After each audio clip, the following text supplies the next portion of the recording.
This is the book of Ecclesiasticus, chapter 26, verse 28. And it reads, "There be two things that grieve my heart, and the third maketh me angry. A man of war that suffereth poverty, and men of understanding that are not set by, and one that returneth from righteousness to sin.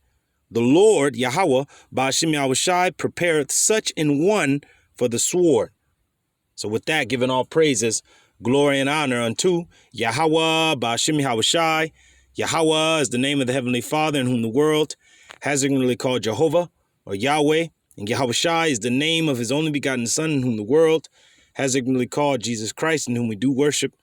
We are the Hebrew Israelites, which consist of you so-called Negroes, Latinos, Native American, and Seminole Indians, to the 12 tribes which are scattered abroad.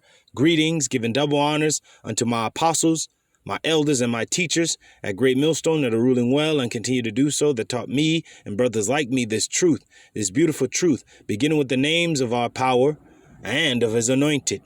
Now these are the two most important things you will ever know: the name of the Heavenly Father and the name of his only begotten Son, to call upon to be saved in these last and troubling times. And when you pray, you must call upon these names. When you are in distress, you must call upon these names, and you will be delivered out of whatever situation you are in. Call upon these names, and you will see the power thereof. Now the name of the Heavenly Father is Yahweh. Yah meaning he, Hawa meaning exist or is to be. He is, he exists, he the existing one. And in the name of his only begotten Son, a name above every name given amongst men here on earth, to the Israelite man first, and to the true believers to call upon and be saved.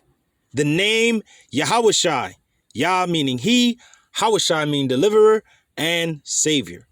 So without further ado, let's get right into this lesson. Lord's willing, this edifying lesson to the hopeful elect and to that house of David, to you brothers out there pushing this word in sincerity and in true faith. Shalom, and to those of you sisters doing that which is becoming of women. Shalom, and to those that are addicted unto this ministry. I say, Shalom, Lord's willing, this is an edifying lesson, and Lord's willing, I call this lesson,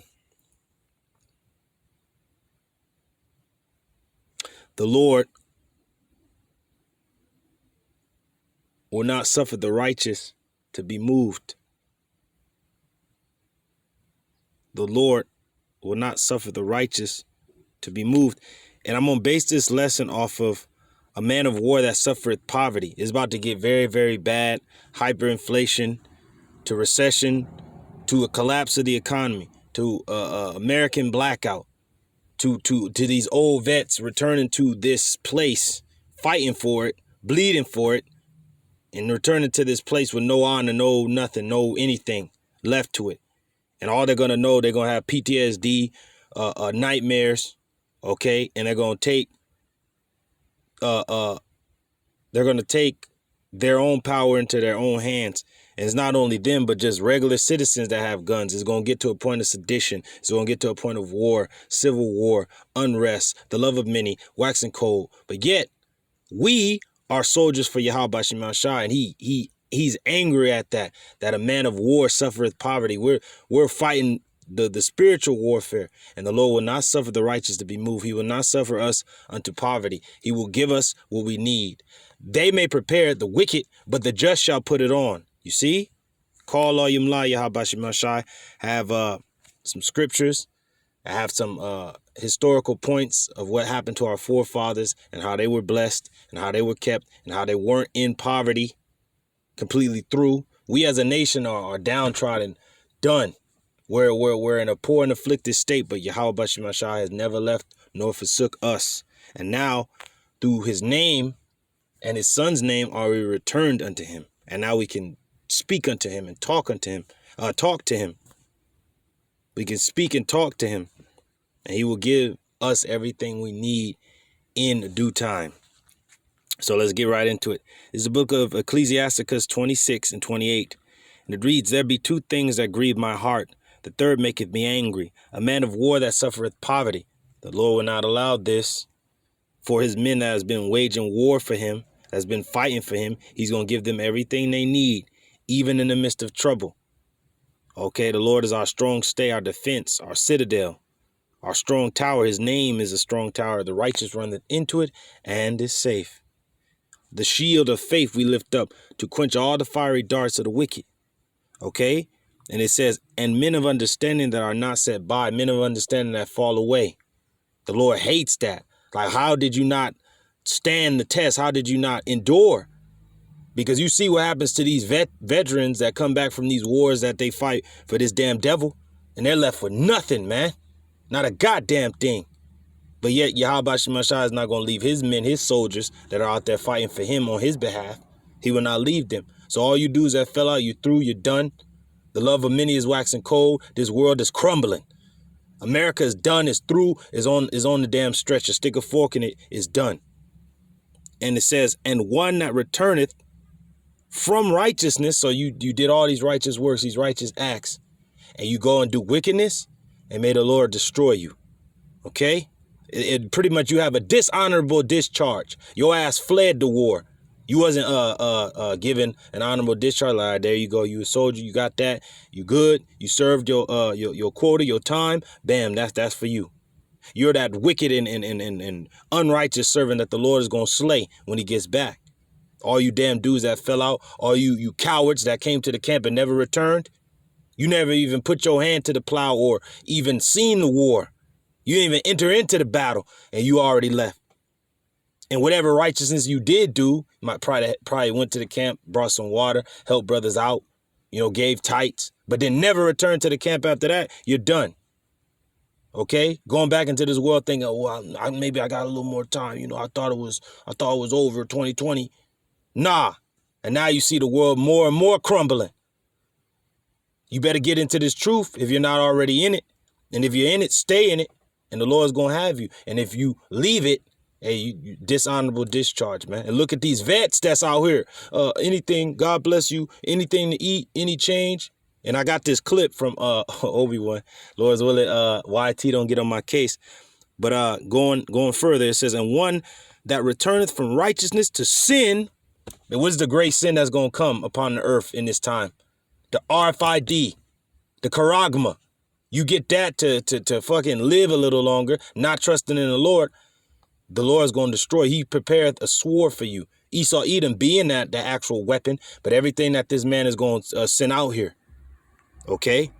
Whether it be biological, psychological, physical, economically.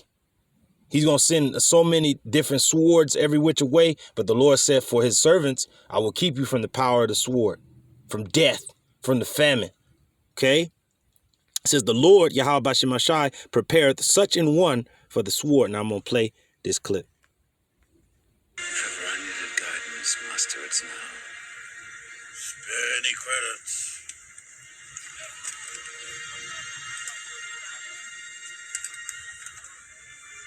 Help a veteran get a warm meal.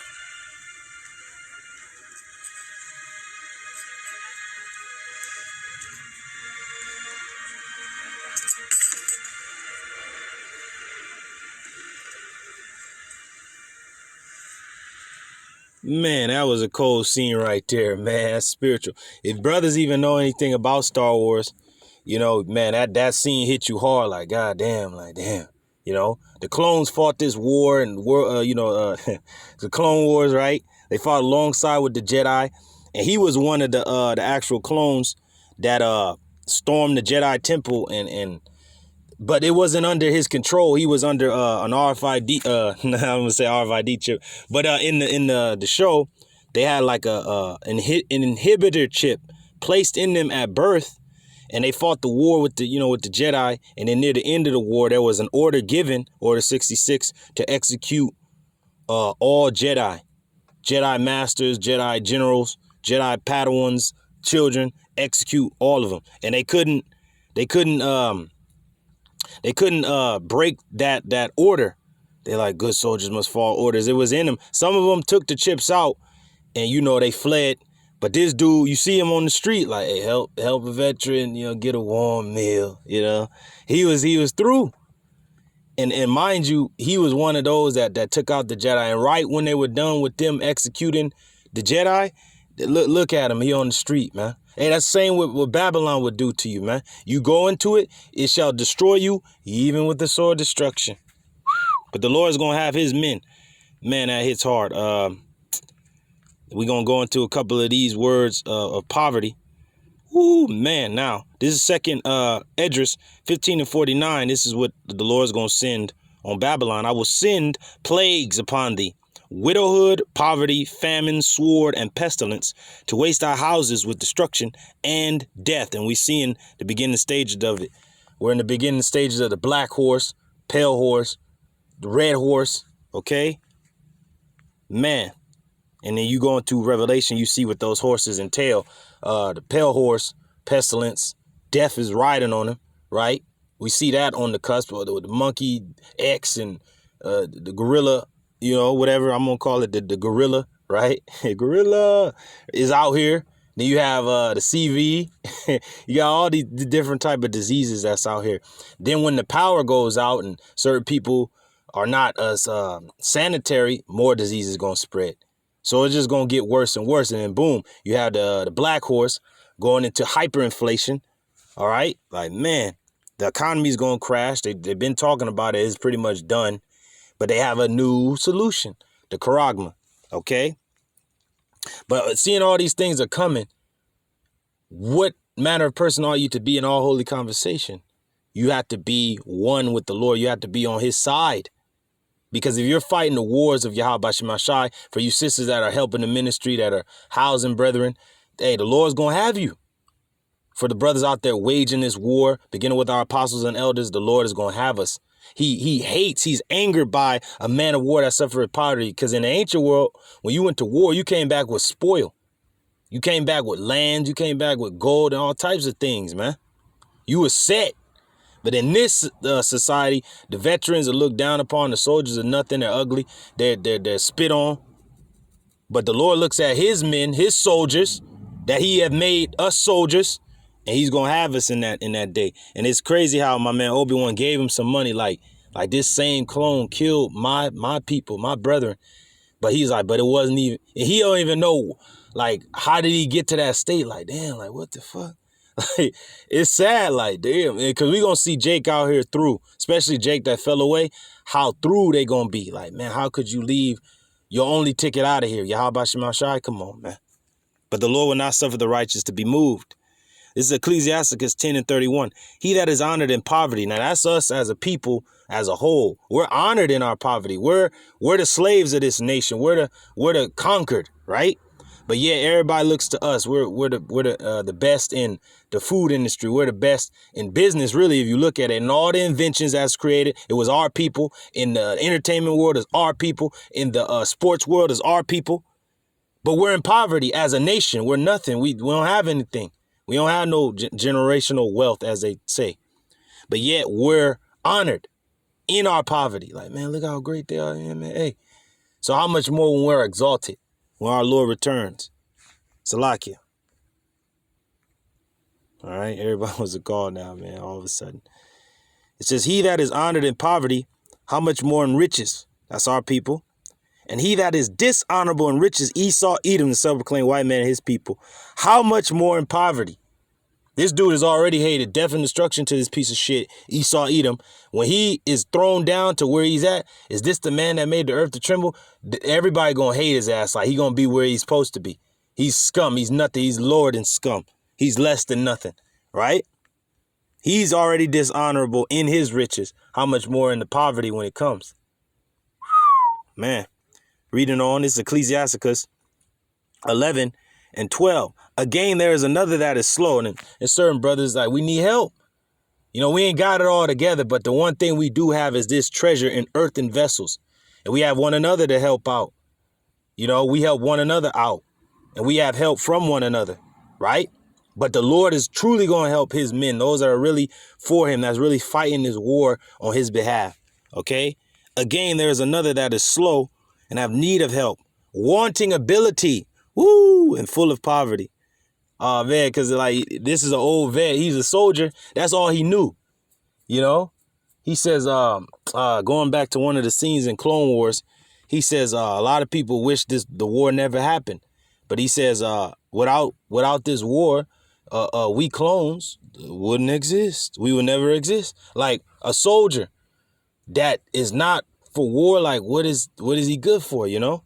It's just like you coming into this truth. If you're not serving Yahweh Shema Shai, what are you doing? The hell are you doing?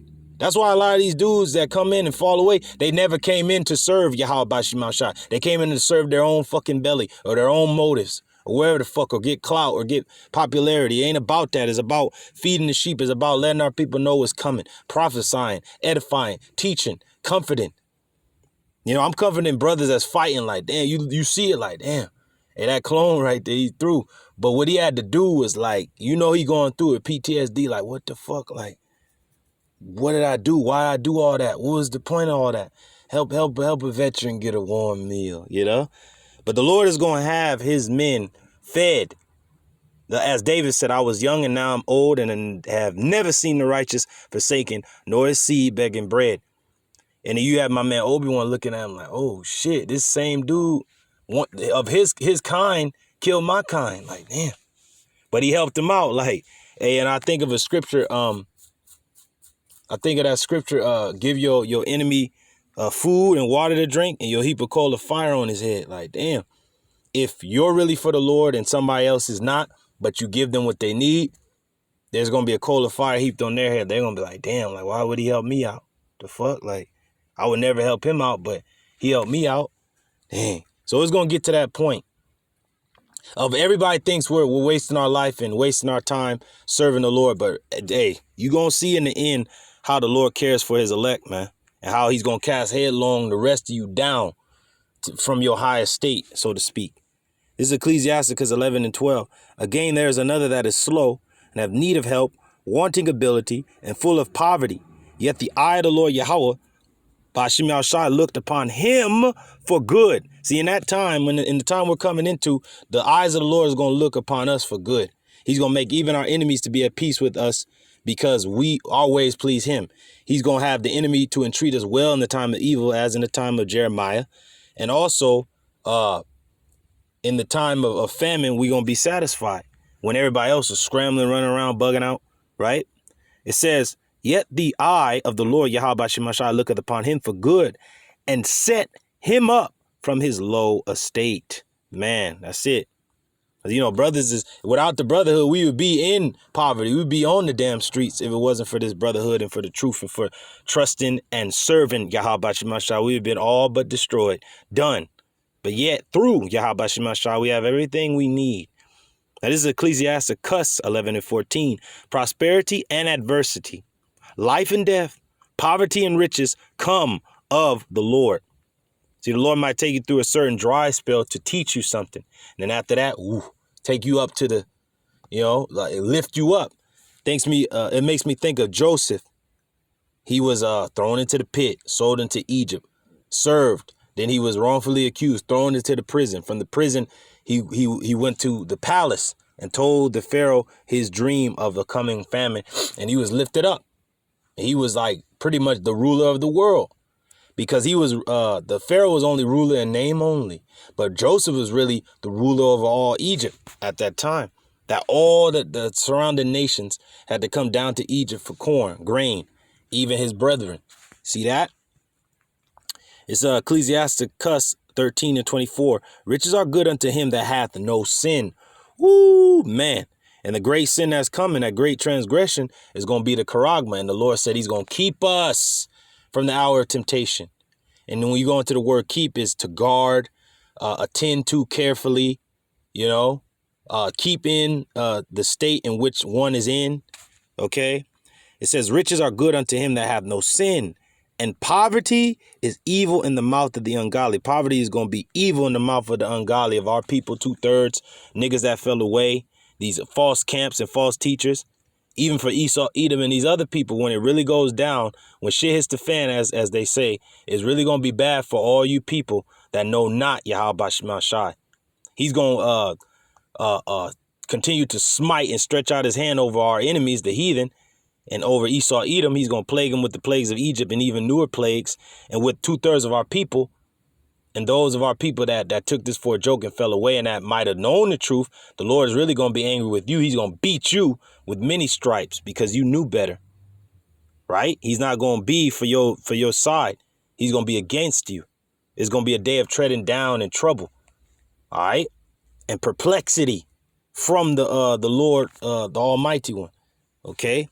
This Ecclesiasticus 18:25. When thou hast enough, now this is what brothers we think about. When we have enough, hey, we looking brothers out. And then when we ain't got enough, hey, brothers looking us out. That's just how it goes, you know? And it's beautiful because this scene really hits me hard because that clone trooper that was just down and out right there, and Obi-Wan was looking at it, he's like, once upon a time we were brothers, we were on the same side, and then we became like enemies, like, God damn. But then he's looking at him like it wasn't even really his fault. Like, what the hell? How the hell did he get right there? Damn, by trusting in pretty much what's the word? He was what's the word? He was a victim of something out of his power. Like, damn, you know? And then Obi-Wan is now in the state like, damn, I gotta go into hiding. I gotta, move wisely. I gotta move as a pilgrim upon the earth in this time. But I'm gonna help him out though. Know to whom thou helpest. And if you can't receive nothing from him, it will come from the Lord. Hey, you see? That's what the scriptures say. It's Ecclesiasticus 18:25. When thou hast enough, remember the time of hunger. And when thou art rich, think upon poverty and need. Man, that's real right there. We're helping each other out even right now in the midst of this coming famine, the love of many waxing cold. But everybody is understanding that we are truly indeed the servants of Yahweh by the love we show one to another. By us putting up these videos constantly, that's love. By us doing what we do with each other, that's love. Which we ain't got to show on camera of when we get together with brothers and what we do. That's just what we do. But what we're going to give you, the public, is this word, is the truth, is a warning, is the means of salvation, things that pertain to salvation. And ultimately, number one is the name of Yahweh, the Almighty One, and the name of his only begotten Son, Yahweh Shai. That's what we will give you. That's what we can give you. Gold and silver have we none, as Paul stated to the man that was I think they call the man invalid, the invalid man that was outside the temple begging for change, and then Peter told him, look on us, and he looked thinking he was going to receive some money, and he's like, gold and silver have we none, but in the name of Yahweh Shai Mashiach, stand up and walk. That's the best thing we can give you, right? We're fighting this war. And the Lord don't want to see men of war suffering poverty, man. Lord ain't going to have us out there like that. Not like the veterans of this fucking nation and this country and even our people that fought for this fucking place. Look at them now. They're nothing. Now, some brothers did have an honorable discharge because the Lord was moving with them to get that done for them because they're serving the Lord. Ultimately, they're fighting the wars of Yahweh Shemashai, and they might have fought the wars for this man, and they get what they deserve, so to speak. But the Lord will not suffer his true soldiers to poverty, man. This is Ecclesiasticus 22:23. Be faithful to thy neighbor, in his poverty, that thou mayest rejoice in his prosperity. Abide steadfast unto him in the time of his trouble, that thou mayest be heir with him in his heritage. Man, for a mean estate is not always to be contemned, nor the rich that is foolish to be had in admiration. You see that? Man, we got to stick close to our brethren, those that are really fighting this war alongside of us. A brother was born for adversity, as the scriptures state. But we ain't going to have no foolish person in admiration. Ugly ass Esau Edom, the hell with that clown. It says, and for a mean estate is not always to be contemned. All right? Because we're in a mean estate. But we got to get through it. Let me get that word contemned real quick.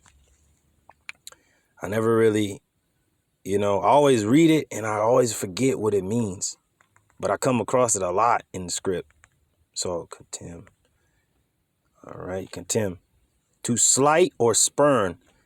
So we're in a place where we're despised and scorned at and considered something low or small value. But yet, the Lord is helping us out. He said, make not haste in time of trouble, and you got to be cheerful when you're changed to a lower state, because the Lord going to lift you up. Look at the story of Joseph, okay? That's one of my favorite instances I like to go back to. You got to look at Joseph's story, Lord raised him up. And then back to what I read at the beginning of this lesson, the three things that grieve the heart of Yahweh Shemashai. You know, a man of war that suffereth poverty, men of understanding that are not set by, they don't remain, and one that returneth from his righteousness to sin. Lord gonna prepare them for the sword, man. All right, now this is Ecclesiasticus 29:9. Help the poor for the commandment's sake, and turn him not away because of his poverty. Right? And we help the brethren first and foremost. And if the spirit hits you, you know, to help Jake that's out there, like an old Jake that may be out there, man. You know, you give Jake a few dollars. We see with the apostles, there's a certain woman that would always come by the camp and they would give her a few dollars, you know, because she loved, you know, the elders, the apostles, you know, but she was just, you know, smit with madness as the curses say, and she was just going through it. But you know, the apostles helped her out.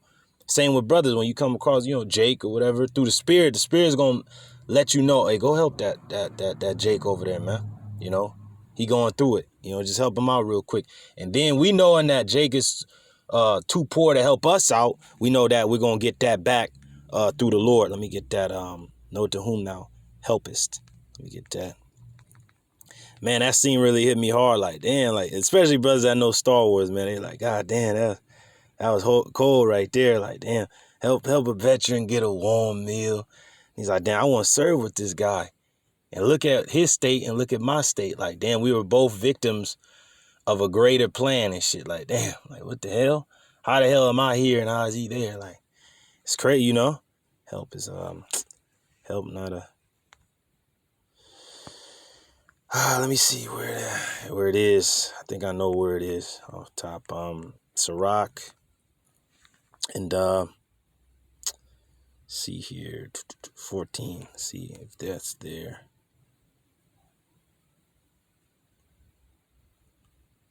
Okay, bear with me, brothers. You're forgetting where it is.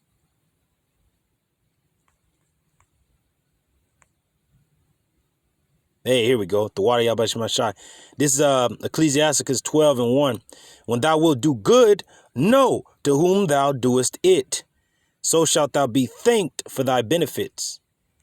Do good to the godly man, and thou shalt find a recompense. And if not from him, yet from the Most High. See that? Man, that's the spirit. Play this back. If ever I needed guidance, Master, it's now. Hey, and he's seeking guidance from his master. That's gonna be us in that time. Like, if I needed guidance at any time, Master, it is now. You know, Yahweh Shemashai, help me. You know, the Lord's gonna guide our affairs. Okay, man, that's it. See here. Man, this is Ecclesiasticus 14:1. Blessed is the man that hath not slipped with his mouth and is not pricked with the multitude of sins. Blessed is he whose conscience have not condemned him. You see how that veterans out there just through, like, you know, he going through a PTSD, like, man, what the fuck did I do? How am I here? Damn, like, what was the point of all of that? You know, like, man, you going through it. Help a veteran get the warm meal, you know? Because a lot of these dudes that fell away, they're more worse than the men that actually seen actual warfare. They're like, you know, they may wake up out of a dream. Oh, shit. Dead bodies all around them. But these dudes that fell out of the truth, they're getting plagued to hell and back. Like, waking up. Their conscience is condemning them because they didn't continue. Damn. And they know a sword is waiting for them. And they seeing this world crumbling. It says, Blessed is he whose conscience have not condemned him, and who has not fallen from his hope in the Lord. Ooh, man. Let me read that again. Blessed is he whose conscience have not condemned him, and who is not fallen from his hope in the Lord. See that? Man, that's it. Spare any credits.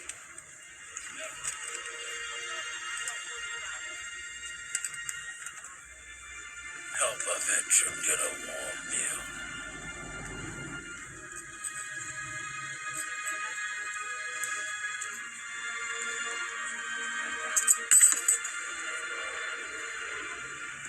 Woo, man, he was looking at him like, man, Thank you, you know. Cause we going through it, man. And that's sad because the galaxy was like, man, these are the dudes that won the war for us, that gave us this so-called peace, right? And look at them just on the street, just through. Damn. That really saddens you. You're like, what the fuck? Like, damn, that's fucked up, you know? But that was a beautiful, clip that I want to play. I want to get a couple of examples. One I'm thinking about is with David when the damn Amalekites attacked the city of Ziklag, I think, and took David, his women, his children, and all the men that were with him, their women and children and their possessions out of the city. And they were like, pretty much they burned the city. And then when they came back, the men was all weeping and crying like, oh. And, they was considering stoning David. But what did David do? He went to the Lord. Man, it's going to get to that point where you like, the Lord didn't leave them. Those are the men fighting for him, fighting for his cause to establish his kingdom, right? Because the house of David was waxing stronger and stronger while the house of Saul was waxing weaker and weaker. But that was an example of like, man, did they suffer poverty? No, the Lord never left them. Now let's go into this account here with the prophet Elisha. And I believe the city was besieged by the Syrians. Yep. It was besieged by the Syrians, right? And pretty much an ass's head was sold and the damn dove's dung was sold. Yep, this is it. So the Syrians was, besieging the land of Israel. And Elisha, pretty much was there. And then he had to go. He went up in there and told the king, like, hey, everything's going to be cool. And they was thinking, like, we're being besieged as an army outside the walls. How are we even going to win this battle? Like, the Lord had forsaken us. And then Elisha's telling them, like, no, the Lord's with you if you believe. Believe, But, let's say Ben-Hadad besieges Samaria. Okay. Yep. Going into that famine. Pretty much hyperinflation. All right. Now, this is 2 Kings 6:24. I'll read it in the NLT. It says, sometime later, however, King Ben-Hadad of Aram, which is king of Syria, mustered his entire army and besieged Samaria. As a result, there was a great famine in the city. The siege lasted so long that a donkey's head sold for 80 pieces of silver and a cup of dove's dung sold for 5 pieces of silver. Things you ain't even supposed to eat. Come on. But it's going to show you hyperinflation, the severity of it, the lack of resources, famine. It says, one day as the king of Israel was walking along the wall of the city, a woman called to him, please help me, my lord, the king. He answered, if the Lord Yahweh doesn't help you, what can I do? I have neither food from the threshing floor nor wine from the press to give you.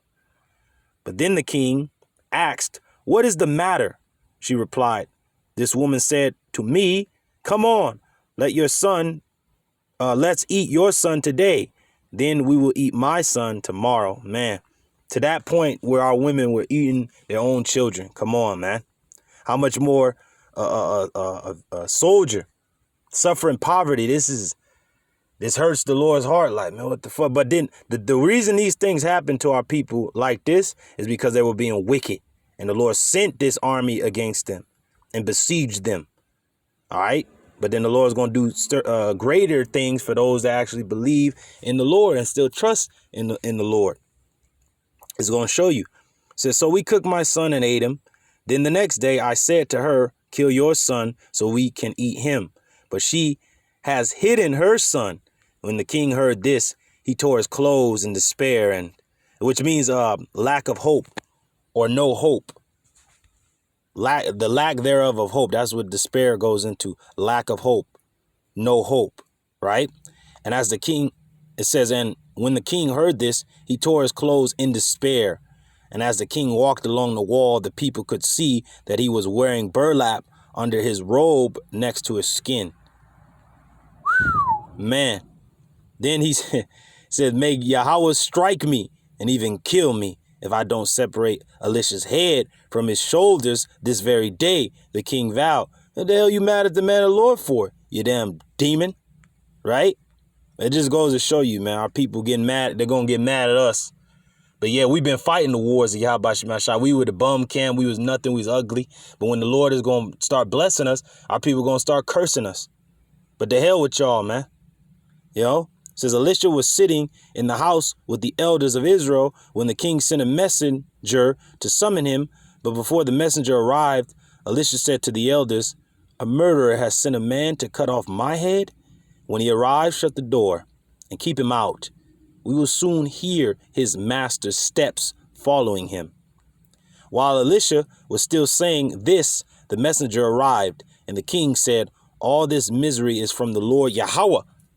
By Hashem Yahushai, why should I wait for the Lord Yahweh by Hashem Yahushai any longer? Right? See, our people going to just give up on the Lord. A lot of people that actually know of the Lord is going to give up on him as if, well, you can't ever give up on the Lord. You gave up on your goddamn self. So get the hell up out of here. You know, cursed be the man that trusteth in man. That is written. Okay. It says 2 Kings 7 and 1.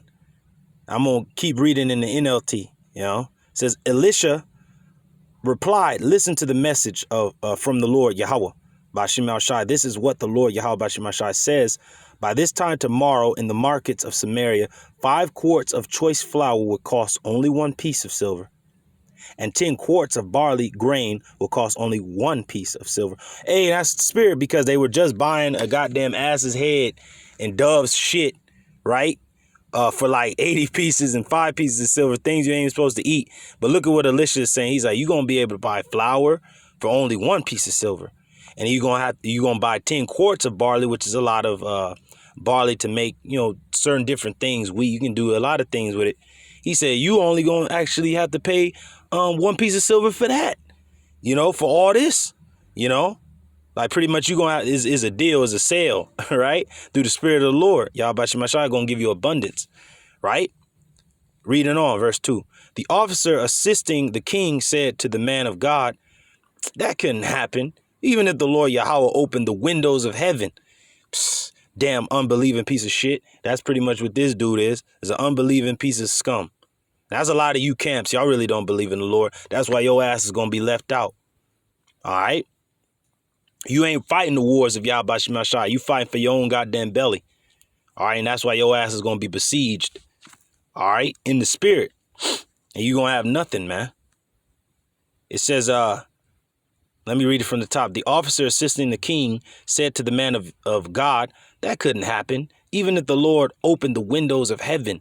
But Elisha replied, you will see it happen with your own eyes, but you won't be able to eat any of it. Right? And it says lepers visit the enemy camp. Because, the lepers are outside the city. They got to pretty much stay away. According to our law, you stay away. You're over there. You got to be away from everybody else that doesn't have the actual leprosy. And they could be clean lepers or actually have the leprosy with spots, what they call vitiligo. Okay? So they had to stay away from everybody else. But look at this. It says, now there were 4 men with leprosy sitting at the entrance of the city gates. Why should we sit here waiting to die? They asked each other. We will starve if we stay here, but with the famine in the city, we will starve if we go back there. So we might as well go out and surrender to the Aramean army, which is the Syrian army. If they let us live, so much the better. But if they kill us, we would have died anyway, right? It says, so at twilight, they set out for the camp of the Arameans, the Syrians. But when they came to the edge of the camp, no one was there. For the Lord Yahweh by Shemashai had caused the Aramean or Syrian army to hear the clatter of speeding chariots and the galloping of horses and the sounding of a great army approaching, and the sounds of a great army approaching. The king of Israel has hired the Hittites and Egyptians to attack us, they cried to one another. So they panicked and ran into the night, abandoning their tents, horses, donkeys, and everything else, as they fled for their lives. See what the Lord Yahweh Shemashai can do? Man. It says, when the lepers arrived at the edge of the camp, they went into one tent after another, eating and drinking wine, and they carried off silver and gold and clothing and hid it. Right? Finally, they said to each other, this is not right. This is a day of good news, and we aren't sharing it with anyone. If we wait until morning, some calamity will certainly fall upon us. See, they were in the spirit. They knew if we don't help our brothers, that we're through. And the Lord gonna kill us. It says, come on, let us go back and tell the people at the palace exactly what Elisha said. Yeah, you're gonna have barley and wheat this time tomorrow. And that piece of shit demon said, nah, that ain't. Even if the Lord could do that, he open up the windows of heaven, that won't happen. He's a damn asshole, right? A lot of you jakes are in that spirit of not believing. Believe. The Lord ain't gonna leave us in poverty, men of war. Come on, man. It says, so nor his servants, the prophets. It says, so they went back to the city and told the gatekeepers what had happened.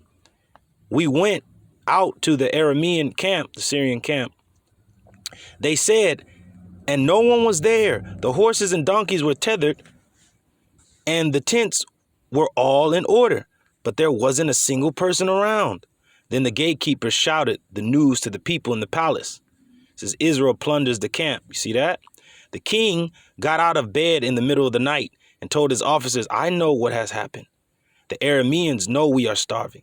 So they have left their camp and have hidden in the fields. See, this dude is a damn bug out, clown, demon. You know? Because he don't believe nothing either. He's an idiot. It says they are expecting us to leave the city, and then they will take us alive and capture the city.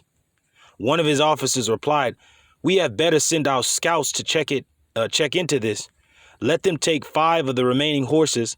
If something happens to them, it will be no worse than if they stay here and die with the rest of us. Reading on. So 2 chariots with horses were prepared, and the king sent scouts to see what had happened to the Aramean army. They went all the way to the Jordan River, following a trail of clothing and equipment that the Arameans had thrown away in their mad rush to escape. The scouts returned and told the king about it. Then the people of Samaria rushed out and plundered the Aramean camp.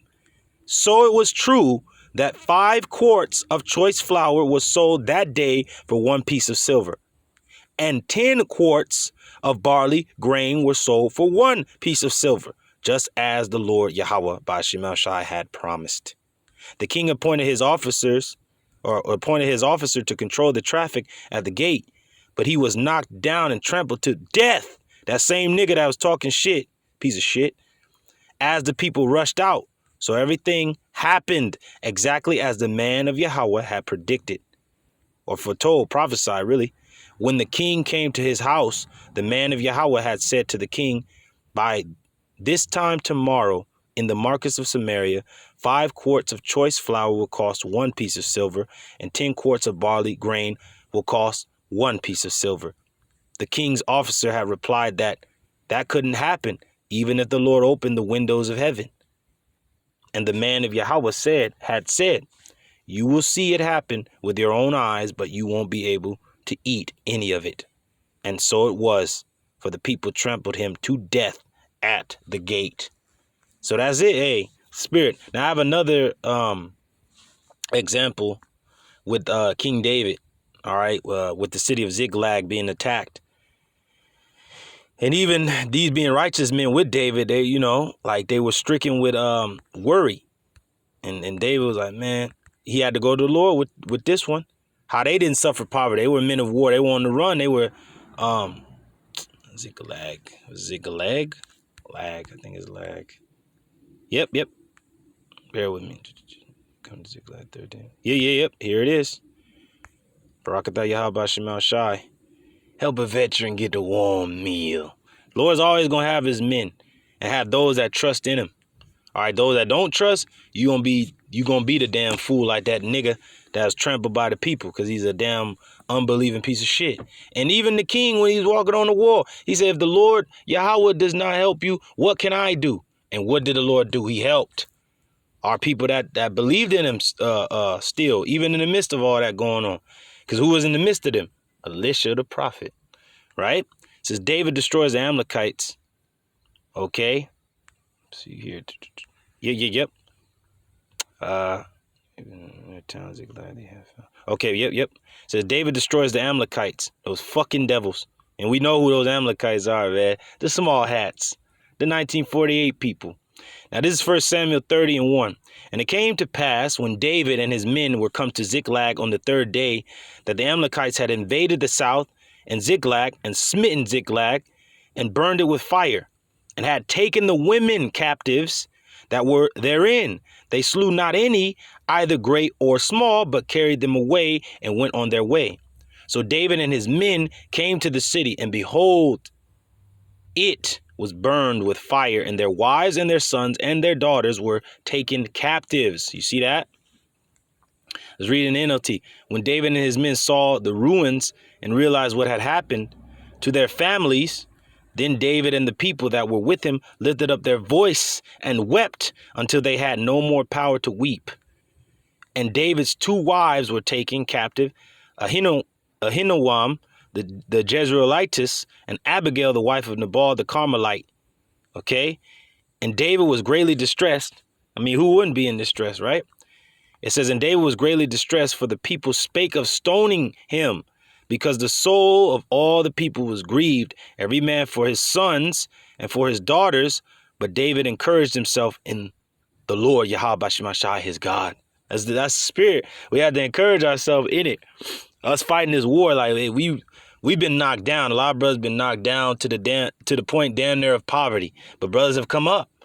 And if it wasn't for the brotherhood and the love of Yahweh Shemashai that we have in our hearts burning for him, we would have been through.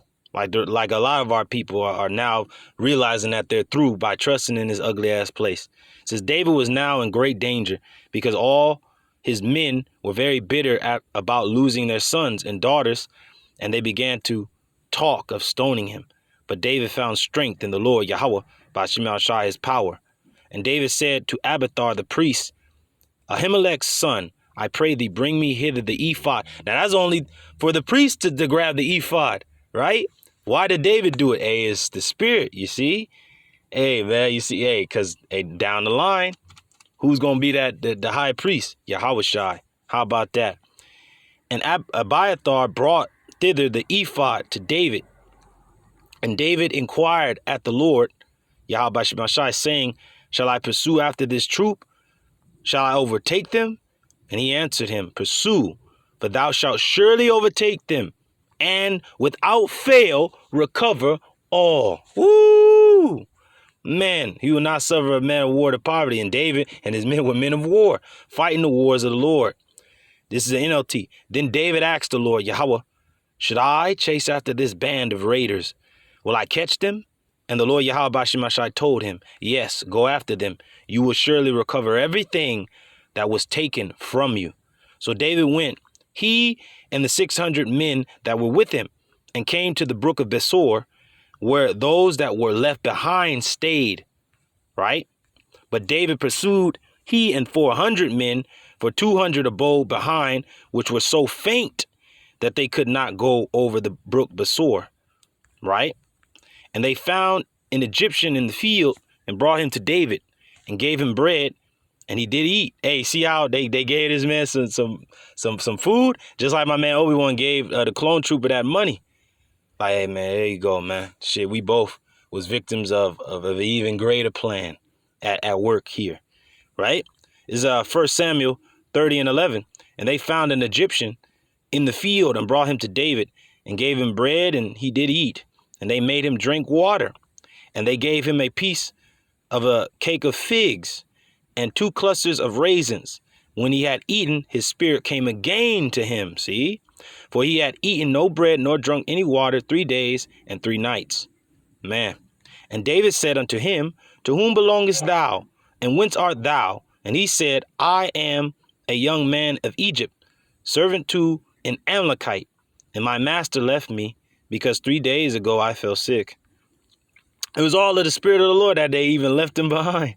That's the spirit, yo. The same band that raided the city of Ziklag and took David and his men's women, children, sons, daughters, and their things, right?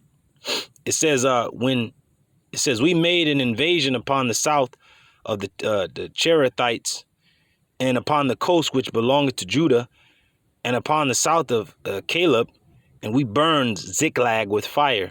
And David said to him, canst thou bring me down to this company? And he said, swear unto me by Yahweh that thou wilt neither kill me nor deliver me into the hands of my master, and I will bring thee down to this company. And when he had brought him down, behold, they were spread abroad upon all the earth, eating and drinking and dancing because of all the great spoil that they had taken out of the land of the Philistines and out of the land of Judah. And David smote them from the twilight even unto the evening of the next day.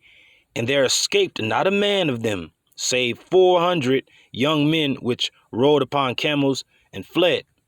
Yep, they would have killed all them damn demons. It says, and David recovered all that the Amalekites had carried away. And David rescued his 2 wives. And there was nothing lacking to them, neither small nor great, neither son nor daughters, neither sons nor daughters, neither spoil nor anything that they had taken to them. David recovered all. And David took all the flocks and the herds which they drave before those other cattle, and said, this is David's spoil. And David came to the 200 men, which were so faint that they could not follow David, whom they had made also to abide at the brook Besor. And they went forth to meet David and to meet the people that were with him. And when David came near to the people, he saluted them. And look at this. This is the love that David had for his men, the brotherhood, man. Remembering everything, like just like what happened in this clip. Obi-Wan knew, like, hey, this dude, we was once brothers on the same side, and now look at both of us. Like, I'm in hiding, he's in poverty, but I'm gonna help him out because I remember those good days, But look at what David's gonna do for his men, and certain of his men had an evil eye, and But look at this. It says, then answered all the wicked men and men of Belial, of those that went with David, and said, because they went not with us, we will not give them aught of the spoil that we have recovered, save to every man his wife and his children, that they may lead them away and depart. Now, let's read it in the NLT. But some evil troublemakers among David's men said, they didn't go with us, so they can't have any of the plunder we recovered. Give them their wives and children and tell them to be gone. 23. Then said, verse 23, then said David, ye shall not do so, my brethren, with that which the Lord Yahweh by Shai have given us, who have preserved us and delivered the company that came against us into our hand. NLT. But David said, no, my brothers, don't be selfish with what the Lord Yahweh by Shai has given us. He has kept us safe and helped us defeat the band of raiders that attacked us.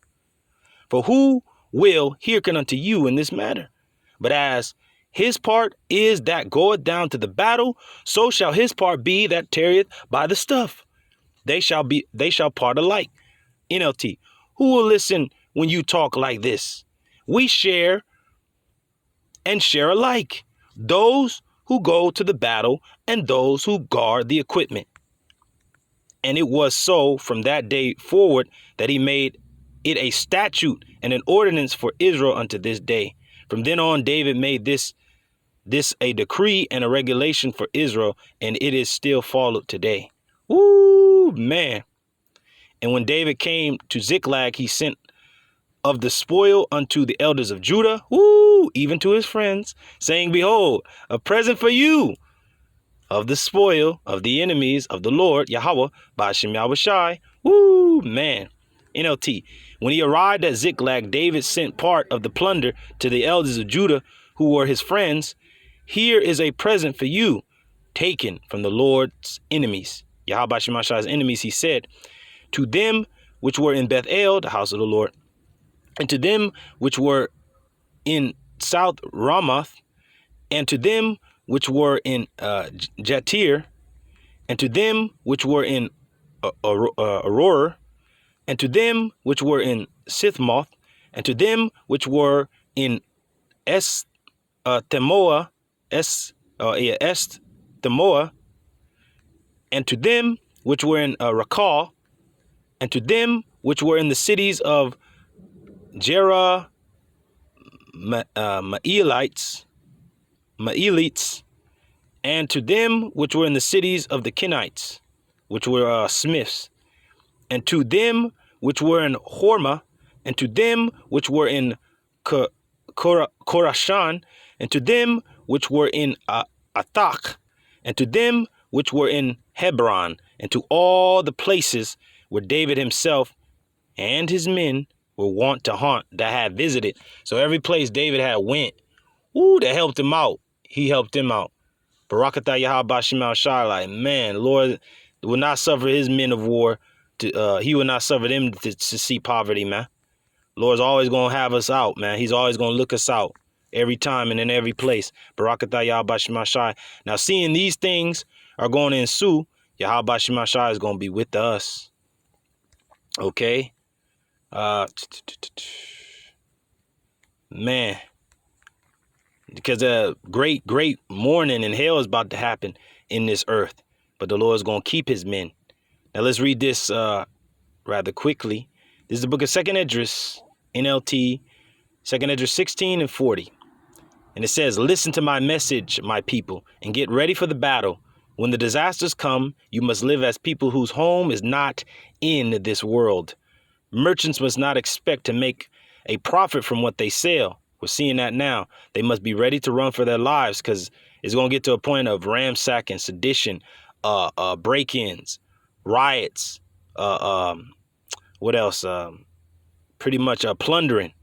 It's going to get to that time. You know, the power goes out, and a lot of people have credit cards, and they're going to be, we're just accepting cash. They're going to bum rush the goddamn line, kill the goddamn security guard, get in there, and get what they want on some fucking World War Z type shit, man. Then they might see the damn cop, and they're going to put the damn hands up, and then the cop going to be in there to get what he need. It's just going to be all out free-for-all frenzy, man. But the men of the Lord, we're going to know to stay away from places like that. He said, hey, the Lord got us. We're going to go this way. When everybody else is going that way, the Lord is going to tell us to go the opposite way. It says their customers must expect to lose whatever they buy, because they're going to be robbed, followed home, killed, okay, plundered. So whoever builds a house should not plan to live in it, because it's going to be ransacked, taken. It says farmers should not expect to harvest their crops. We're already seeing that. They're forcing these farmers to kill their crop, to euthanize their flocks, okay? It says farmers should not expect to harvest their crops or pick their grapes, because they're being forced out. They're being bought out. It says those who marry must not expect to have children. Those that have sexual relations don't expect to have children, because woe unto you that are with child, and to those that give suck in those days that are not of the elect. Woe unto you, man. Yahweh Shai said that. He was relaying to 70 AD, but we're in a time that's going to be worse than 70 AD. Worse than any other time since there was a nation on the earth. It says, and those who don't marry must live as if they had been widowed, as if you're dead, as if the person with you, your significant other, is dead. You got to live like that, damn near. It's hard, but we coming into those times, okay? Anything that is done will be useless among these people in this society is useless, man. Foreigners will harvest the crops. Yeah, this place is gonna be invaded. Blue helmets, the UN troops, the Chinese, the Russians, okay, the Iranians. They're gonna be in this land. It says foreigners will harvest the crops, seize the wealth, tear down the houses, and carry off the children as slaves, as captives. They're gonna take them to detention centers, military encampments. Anyone who has children will be bringing them up to be slaves or to die of starvation, because if you leave the children in the cities, they're going to die of the famine. And if they're taken by these armies and these military men, they're going to raise them up to be slaves. They're going to be in labor camps. They're going to be chipped. All right. But for the men of the Lord, we're going to be as pilgrims upon the earth. And the Lord said that his hand is going to cover us, that our children shall not see the grave, hell, and that we're going to have an abundance that even the heathen is going to envy us, but they're going to be able to do nothing against us. It says anyone who makes money will do so only to see it violently taken away. You got money on your card, say the power goes out, your money is gone, wiped clean. If you do have anything of value, you're going to be robbed. If the hedge of protection of Yahweh Shemashah is not around you, you're going to die. It says anyone who makes money will do so only to see it violently taken away. the more possessions people gather, the more they spend on their cities and houses. You looking at these new buildings being built and an ugly ass Starbucks coffee shop and this, that, and the third, and the nigga getting a Hellcat and a damn woman doing this, that, and the third, and a nigga building another property on his house. Like, the Lord is looking at like, what the fuck are y'all doing? This world is done. America is through, and you niggas are still building? The fuck is going on, man? You know, pardon my French. It says, the more they spend on their cities and houses, the more attention, hence social media, the more attention they give to their personal appearance, the more angry the Lord Yahweh Bashim Mashai will become with them because of their sin. This is what the Lord Yahweh Bashim Mashai says. Just as a respectable woman despises a prostitute, so righteousness despises sinfulness, no matter how attractive it may look, because these days are going to lead up to the push of the Charagma, the RFID microchip, the mark of the beast, the MOTB, and beyond that, war, and beyond that, scarcity, and beyond that, perplexity, and beyond that, a treading down. But for the elect, the Lord is going to protect them. Okay, in the midst of all this, righteousness will expose every sin in the world and condemn it face to face when her defender comes. Our defender is Yahweh Bashim Mashai. So do not imitate sinfulness or what it does. So the men of the Lord and their families, we're not going to be like these people. We're not going to do what they do. We're going to do the exact opposite. For in a very short time, sinfulness will be swept out of the world and righteousness will rule among us. Man, that's it. Righteousness will rule among us. Call all Yamla, Yahweh Bashim Mashai. The Lord is going to stand for his people, the elect, to care for his elect. Let me get that. What is that? Wisdom of Solomon 4? Yeah, Wisdom of Solomon 4. And I'm going to end it in Ecclesiasticus 40, and then we're out of here. Lord's willing, this has been edifying to you believers and listeners. Where we at? 4, where it goes into Enoch. But let's see here. Okay. Here it is. Wisdom of Solomon 4:17. For they shall see the end of the wise, the wicked, Esau, Edom, the heathen, and 2/3 of our people. They're going to see the end of the wise that served the Lord, that fought the wars for him. They're going to see how blessed we are in the end, and shall not understand what Yahweh Bashim Mashai and his council have decreed of him, and to what end the Lord Yahweh Bashim Mashai have set him in safety. They shall see him and despise him, because they think we bums on the street, like, you fought the wars for the Lord, but look at you in poverty, you in a low state. But the Lord's going to lift us up like Joseph when he was in that prison, lifted him up to the scepter of that kingdom. Just like David was, their things were taken and seized, but David recovered all. And then he paid back all those that helped him out through the spirit and power of Yahweh Yahushai. How about that? So they shall see him and despise him, the other people. They're going to see us and despise us. But Yahweh shall laugh them to scorn, and they shall hereafter be a vile carcass and a reproach among the dead forevermore. That's it. Now let's go to Sirach, and we're going to end it there. Okay, Sirach. They may prepare it, but the just shall put it on. I have to keep quoting that because that's exactly what's going to happen for us. I believe it. Now, this is the book of Ecclesiasticus 40 and 25. Gold and silver maketh the foot stand sure, but counsel is esteemed above them both.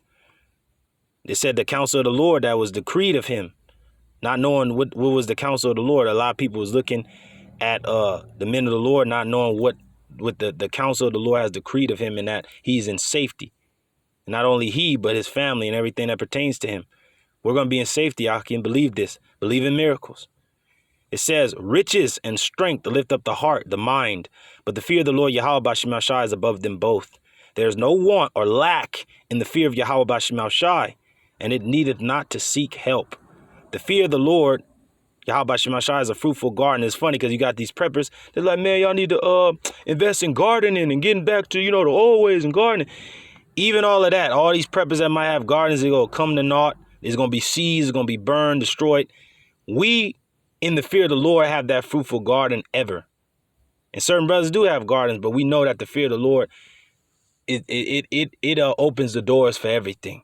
It says, the fear of the Lord Yahweh B'Shem Yashai is a fruitful garden and covereth him above all glory. It's going to cover the elect and everything that pertains to them above all glory. So with that, giving all praises, glory, and honor unto Yahweh B'Shem Yahushai, B'Shem Rakakodash, by whom we do function, double honors unto the apostles and elders, my apostles and elders at Great Millstone that are ruling well and continue to do so. Salutations, peace, and blessings unto the hopeful elect and to that house of David. Lord's willing, you have been edified with this lesson. Till the next time I say shalom. Lord's willing, you have been edified. On to the next one.